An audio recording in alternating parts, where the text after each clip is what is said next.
So many companies are living in 2023 right now. Here's what I mean.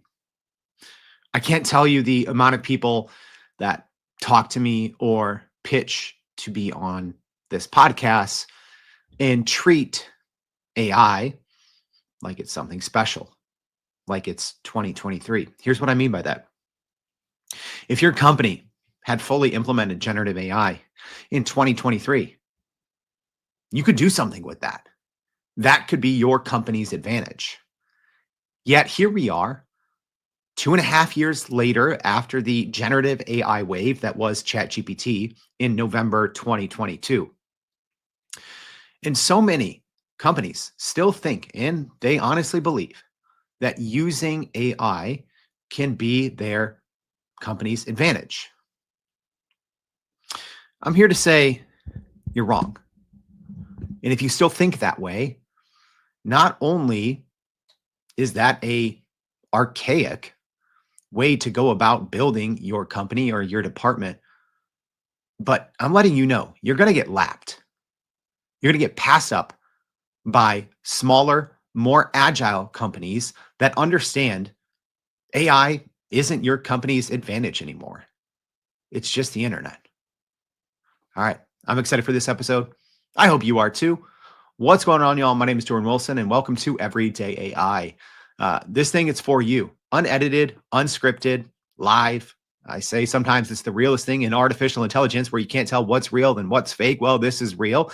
And if you're trying to grow your company and your career with generative AI, it starts here, right? With a live stream of the podcast. But if you really want to take it to the next level, you got to go to our website at youreverydayai.com because there you will find not just a place to sign up for our free daily newsletter, where we're going to be recapping the highlights of today's show and everything else to keep you in the loop with what's happening today in AI. But also, you can go learn from hundreds of the industry's smartest, most creative, most innovative companies that we've interviewed on our show, all for free. So if you want the AI news, make sure to check out today's newsletter. But let's get straight into today's show. And let me just be blunt in saying this. I think this is one of those episodes I'm making kind of for myself, right?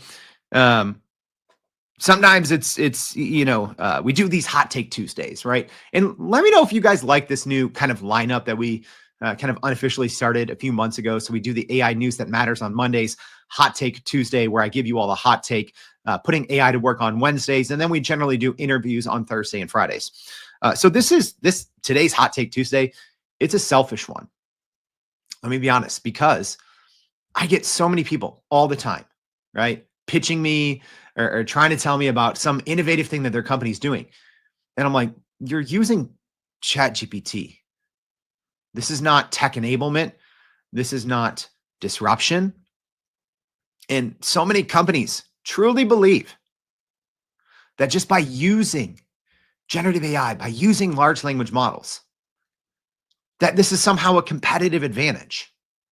And yes, this is a real thought by real enterprise companies here in the US and globally.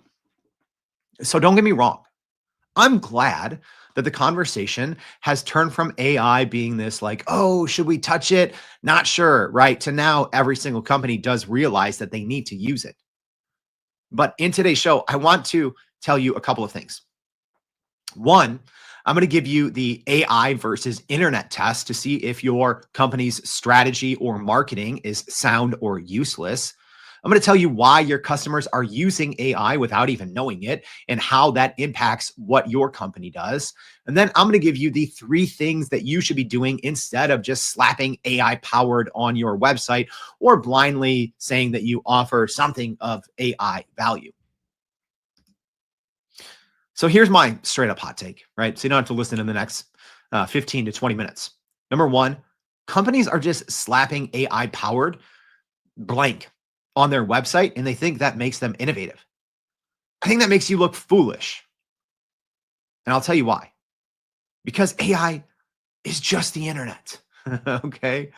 The lines are blurring every single day. So many people are actually using and benefiting from AI and relying on AI without even knowing that they're using AI.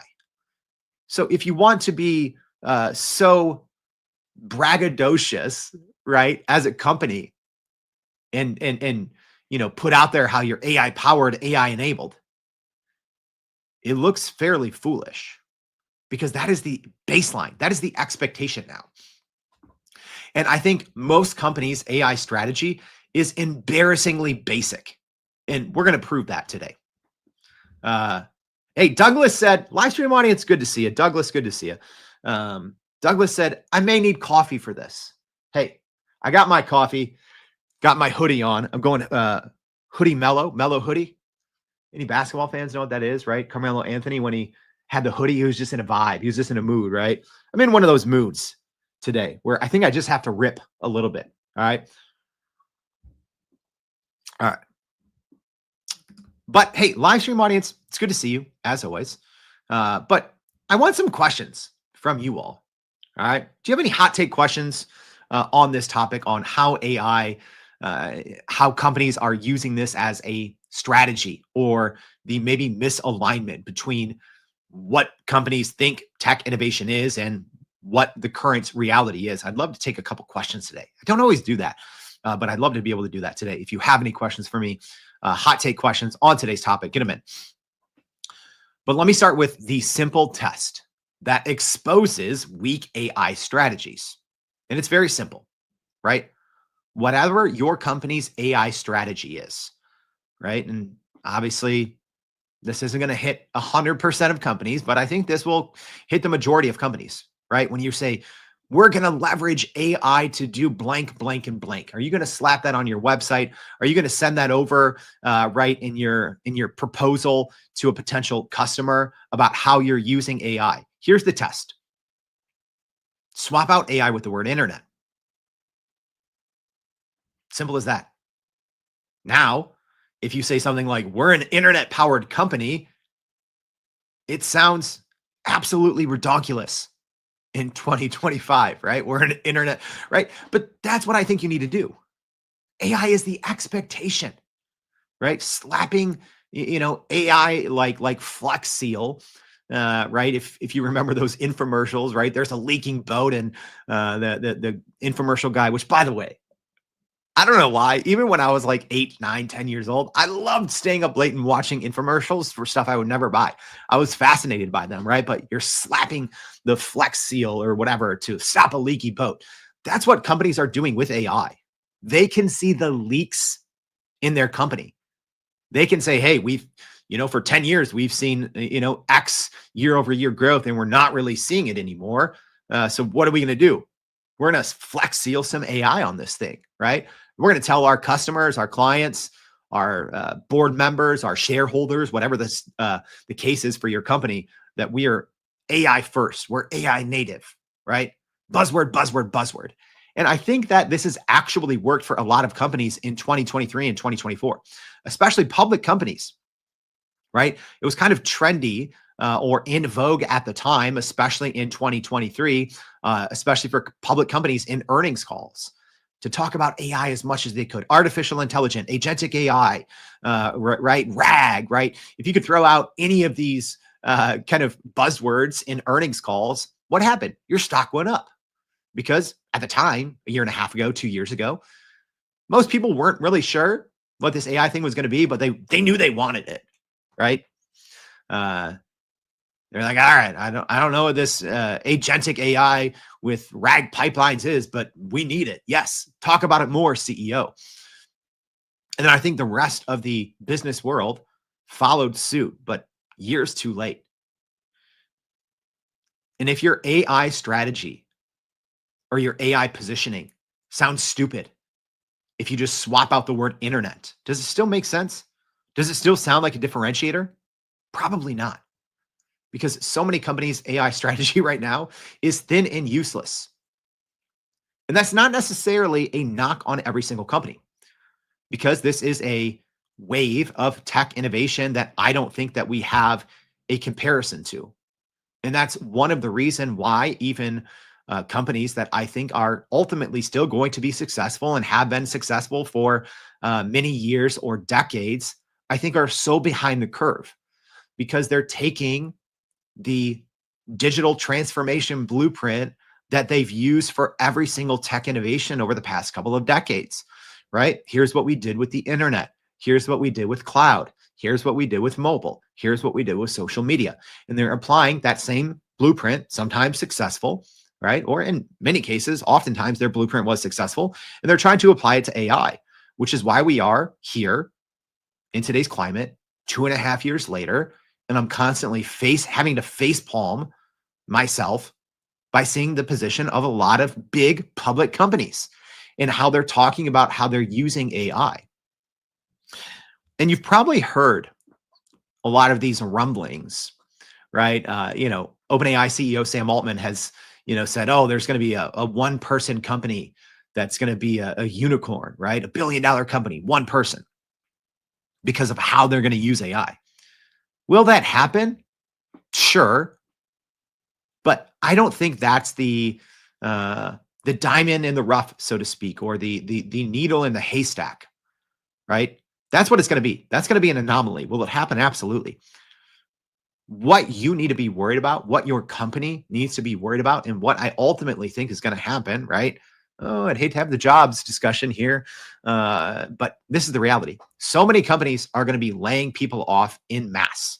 Everyone's following the example of big tech, and big tech has been laying off tens of thousands of people because they're the ones that implemented AI first, and they're trying to refigure out what it means to work with AI. I think Microsoft is a good example. And I'm not dragging Microsoft through the mud here, but they recently laid off about 10,000 people, and they've laid off tens of thousands of people over the past couple of quarters. Yet at the same time, they're investing billions of dollars. They just announced their Microsoft Elevate, right? And a lot of people now have this sour taste in their mouth with Microsoft. They're like, okay, well, you laid off tens of thousands of people because of AI, yet you're investing, I think it was $4 billion in Microsoft Elevate, right? I'm double checking this here. I think it's $4 billion.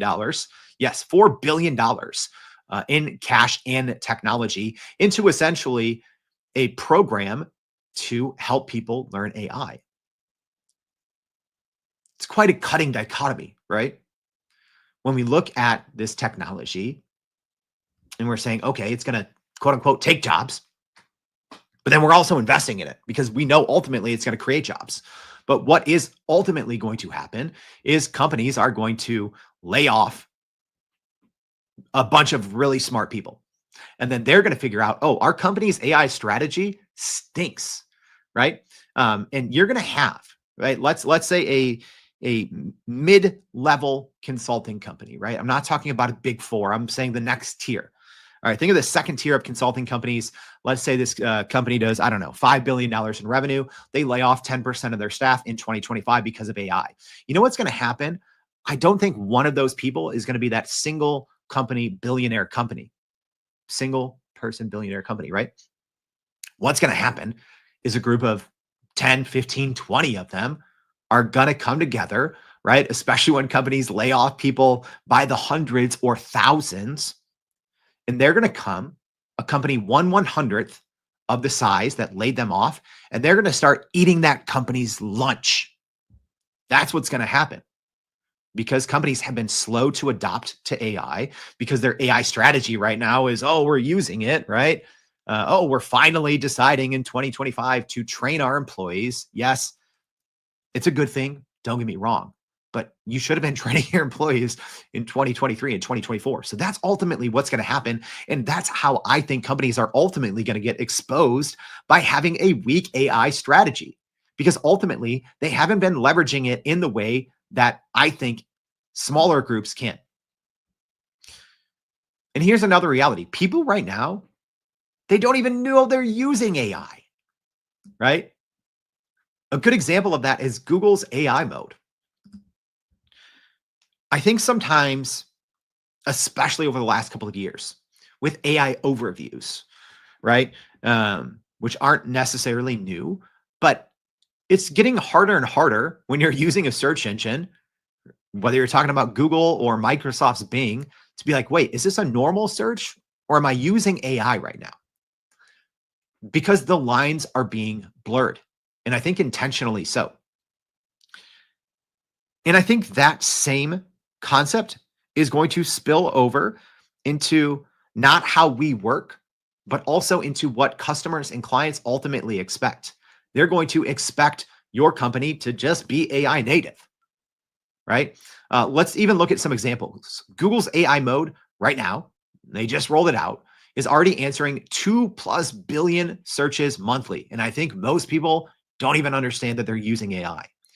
Right now, 47% of search queries show AI results automatically without users asking.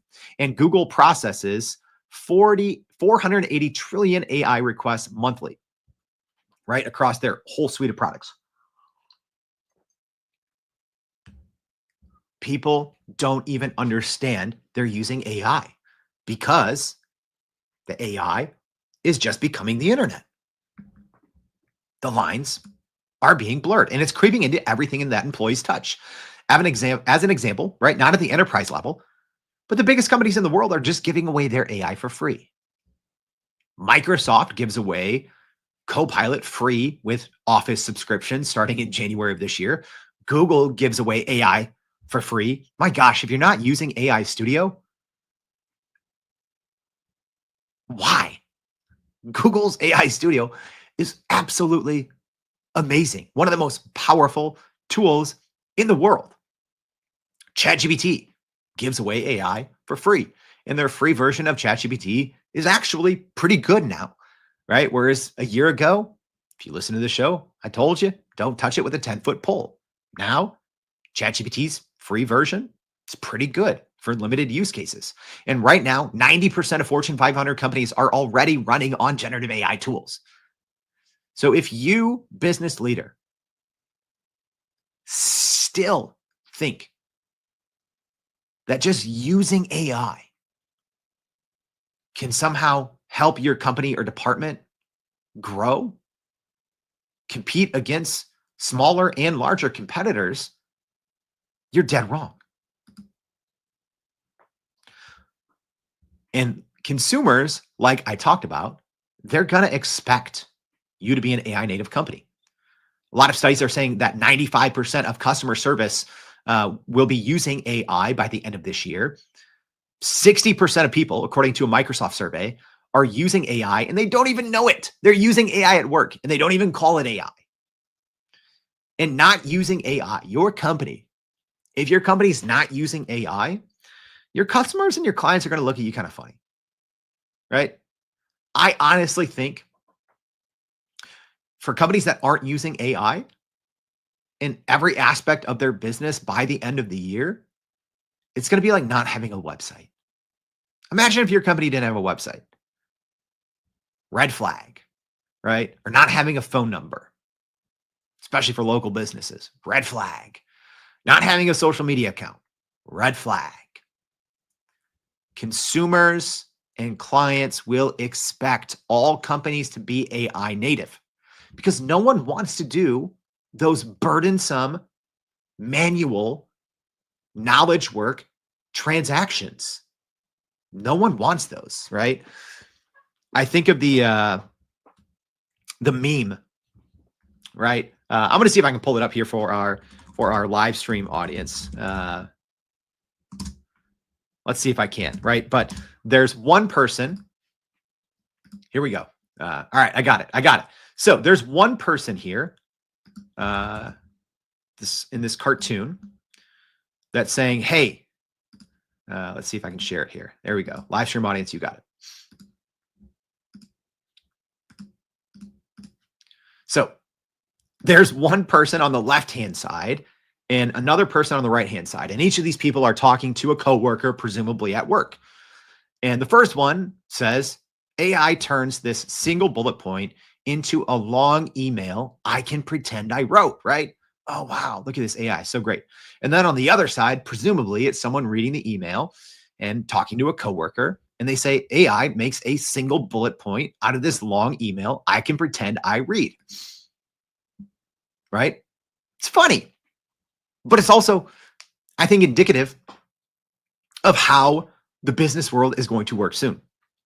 We're going to be cutting out all of that nonsense, right? The way that we learn and synthesize information is quickly changing, and consumer demands are going to meet that, right? Because what happens is in our personal lives, I think more and more people are starting to use AI because it's hard not to. Like I said, right? We all use, Google on our phone or Bing on our phone or whatever, right? It's AI native. As our personal lives become AI native, our tolerance for needless and now archaic business processes, our tolerance for that is going to become very, very slim, right? I'm not saying it's a good thing, right? But now we don't want a long email, right? We don't want to go on 50 different websites to find one single piece of information. The good thing that AI has done is it's brought more personalized, clearer context to the forefront immediately. And what that means is in our personal lives and everything else, we're getting higher quality information faster. That's personalized to us. Consumers are going to expect the same thing. So you need to be an AI native company. And early adopters, I think, got rich, while other companies out there are still figuring out how to do a year-long AI pilot. You're out of luck if that's your company. So, according to an IDC and Microsoft study, companies that moved early in generative AI received $3.70 for every dollar that they invested.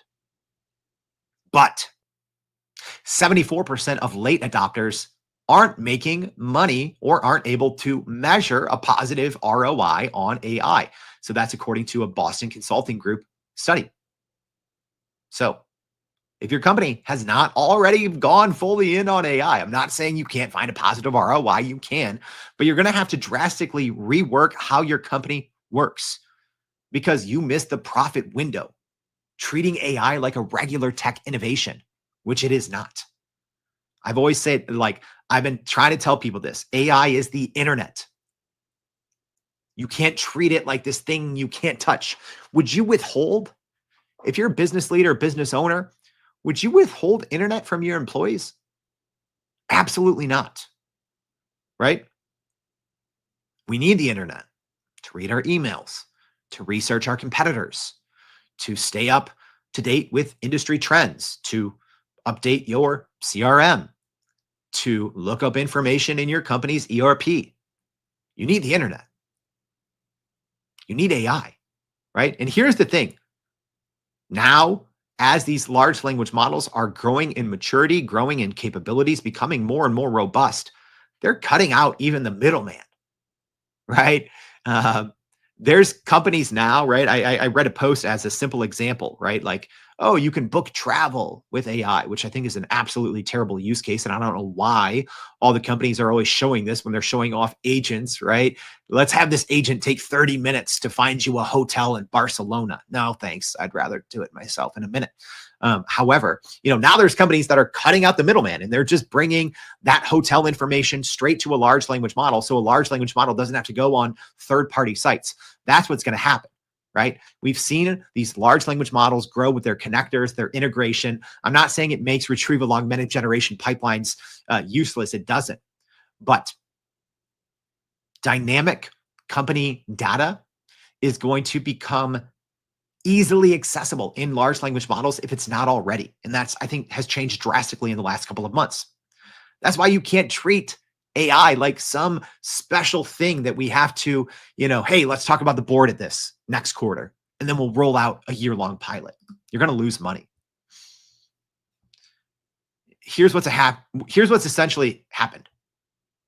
AI is basic infrastructure now. It's not a moat. It's not innovation. It's not digital transformation. It's the baseline. The AI market right now is growing 120% every year, and usage is doubling every 2 years. So let me get into some advice here. All right. And if you do have any questions, please get them in. And I always like when you put question in the front. That makes it easier. Thank you for that. As I scroll through some of these comments here. All right. So saying AI powered now in 2025, in the year 2025, is like saying internet enabled 15 years ago. And your AI implementation doesn't make you special, right? It's a necessity. Training your employees on using generative AI and large language models is like providing them a computer. It's the basics now. Customers assume that you're using AI just like they assume that you have electricity. So stop bragging about the plumbing, right? And start building something with it. That's all it is. I'd like to say you need to treat AI like electricity. It needs to power every aspect of your business. But you would never brag about how your company is leveraging electricity. We need to move past that. I think the conversation on using and leveraging AI needs to change because it is becoming synonymous with the internet. And all that is electricity. It needs to be powering every facet of your company. So let me tell you 3 things that you should be doing. All right. I just spent 20 some minutes getting this off my chest. All right. So thank you for this opportunity, live stream audience, podcast audience, for a somewhat therapeutic. And I think honestly what this is I'm tired of, right? We get pitched all the time. Hundreds of companies a year pitch to be a guest on the show, which I'm grateful for. Don't get me wrong. And when I was getting these pitches 2.5 years ago, when companies are like, oh, we're using AI to accomplish A, B, and C, I'm like, oh, cool. It's a great use case. Let's interview you. And I don't know if anyone's realized this. I'm doing fewer interviews in our Monday to Friday lineup because if I'm being honest, I'm a little fed up with how companies are treating AI now. Like it's special. We still get those pitches. Oh, our company's using AI to do A, B, and C. You need to talk to our CEO. No, I don't. You're going to go out of business. If you honestly think that using AI to do A, B, and C is special, I don't want to talk to you because there's a good chance that your company is going to go out of business. If that's still your mindset, if you still think that using generative AI wrapped in your data is something to brag about, it's not. 2.5 years ago, yes. 2 years ago, yes. 1.5 years ago, maybe. In 2025, absolutely not. So here are the 3 things that you should be focusing on instead of just slapping AI on whatever leaky thing that is existing in your company. You need to train every single employee on large language models and generative AI basics. Every single employee. People are always asking, okay, well, hey, if we have all these productivity gains, if all these studies are true, the famous McKinsey digital study that says you can save up to 70% of time using generative AI and large language models on manual knowledge work tasks, which is what so many of us do. What do you do with that time? Well, you start assigning certain people on your team to learn AI, right? Listen to the show every day. There's your cheat code. All right. And train the rest of your organization. If an employee has a computer, they need to be trained on generative AI. What is your company's AI operating system? How do you use it? You need to be training people, keeping them up to date weekly. That's how fast this space moves. You need to be training every single employee on large language models and generative AI basics. Number 2, you need to focus on developing internal use cases and benchmarks for your company.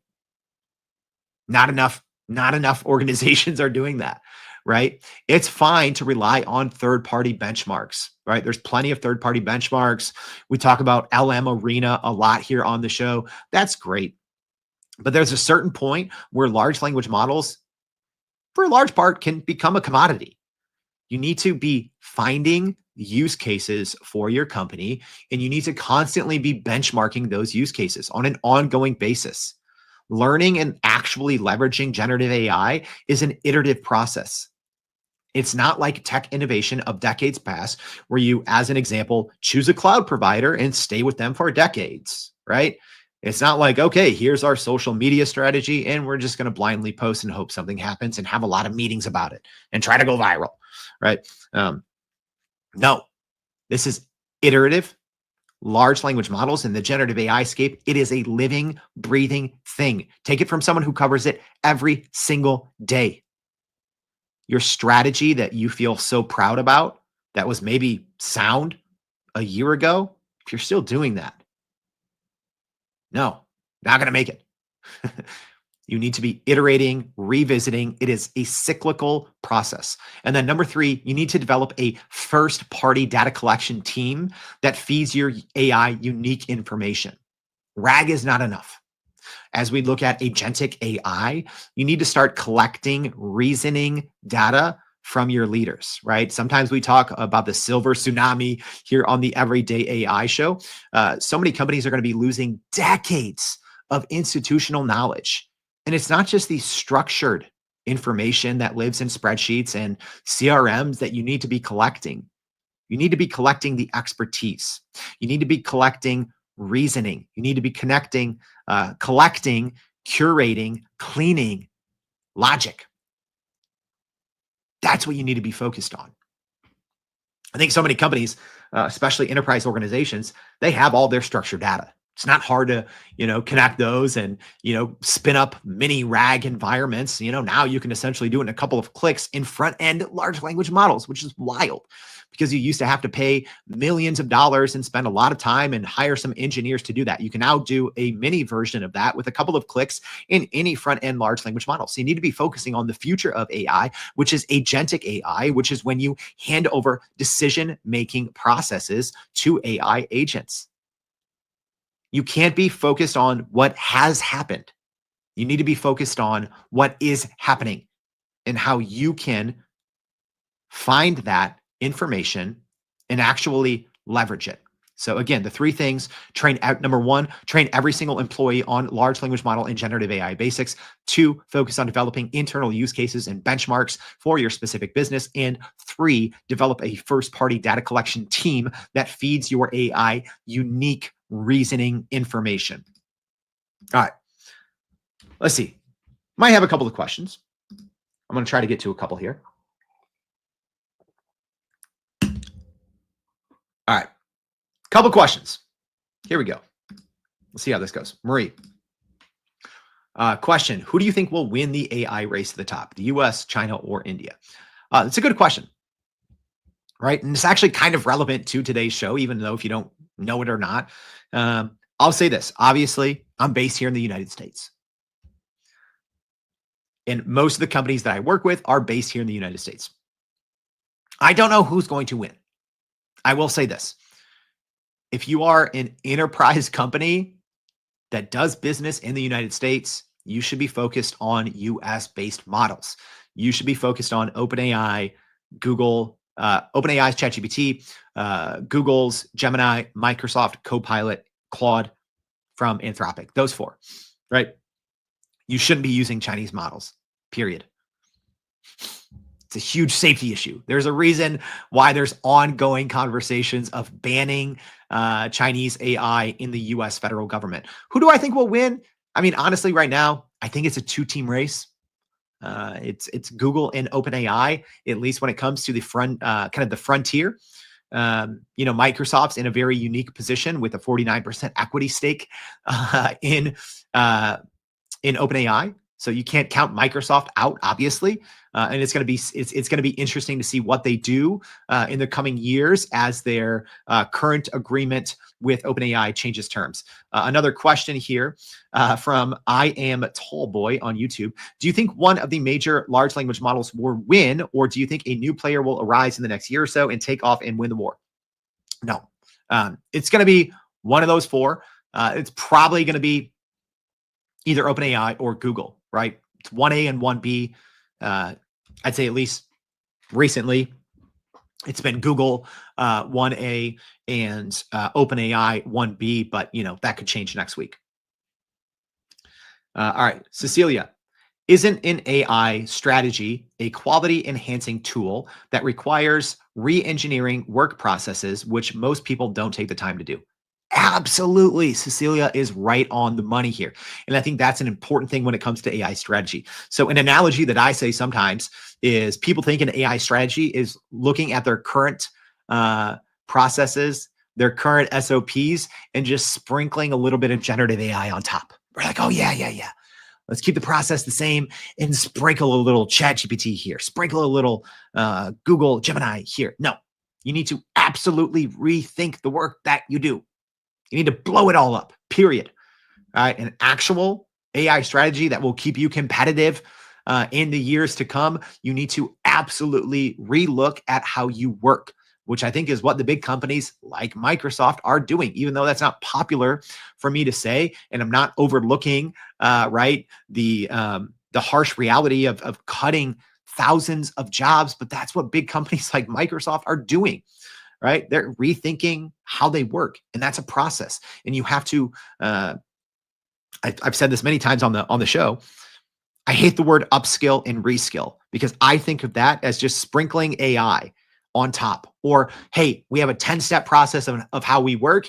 And, steps 3 through 5, we're just going to combine into one step and we're going to put AI there, right? Is that okay for now? Sure. Will that keep you competitive in the future?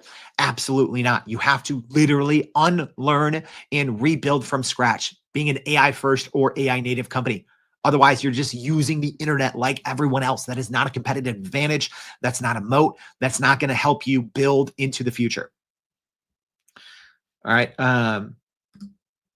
All right, one more question here from the YouTube audience. How do you explain how AI works with the average person? They keep hearing jobs will be replaced, but they don't understand how it works or how prompts work. How do you explain it? Good question. I say find someone's pain point. All right. Maybe this is a department head. Maybe it's a colleague. Maybe it's a coworker. You need to understand what they do in their role. Ask them. See what they hate.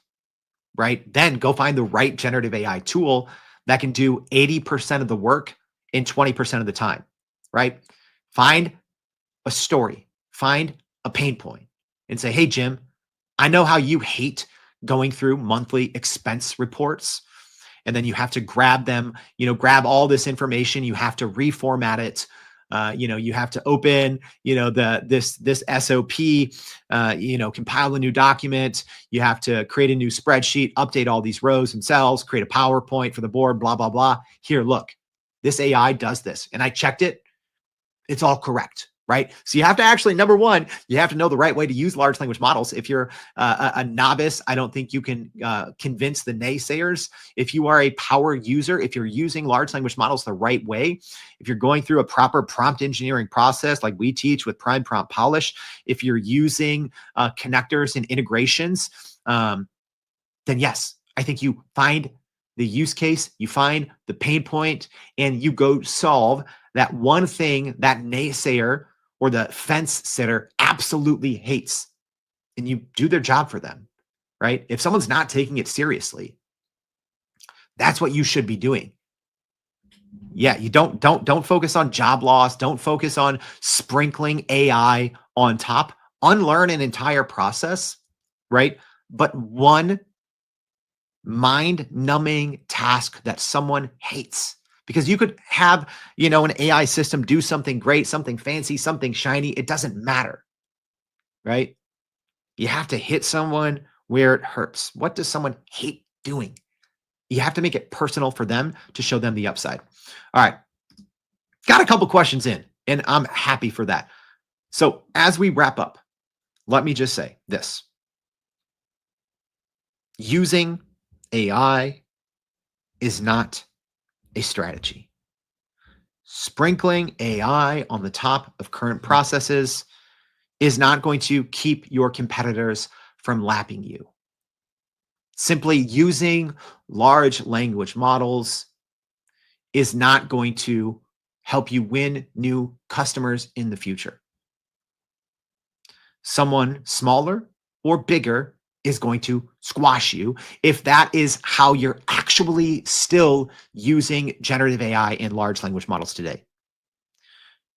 You have to understand the AI, the AI. You have to understand AI is just the internet.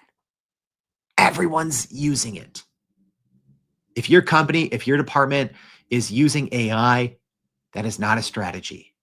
That is a basic requirement. That is the electricity. Now, you have to use that power and go do something with it. And please stop just slapping AI on something and pretending it's special. It's not. All right. I hope this was helpful. If so, please let me know. Repost this. I don't know. If you don't want any more gripey old man Jordan shaking his fist at the digital cloud, tell me. I just felt I needed to get this off my chest. All right. And kind of set the record straight. As someone that talks AI every day, I get to talk to a bunch of smart people. My email inbox is flooded with, people saying we're innovative, we're doing this, we're doing that. No, I need you to understand, repeat after me. AI is the internet. Just using AI is not a competitive advantage. Thank you for tuning in. Podcast audience, please make sure to subscribe and leave a rating. I'd appreciate that. If you're listening on the live stream, appreciate that as well. Love being able to interact with you all. And if you haven't already, please go to youreverydayai.com. Sign up for the free daily newsletter. We're going to be recapping the main points and more from today's show, as well as keeping you up to date with everything else that you need to be the smartest person in AI in your company or department. Thank you for tuning in. Hope to see you back tomorrow and every day for more Everyday AI. Thanks, y'all.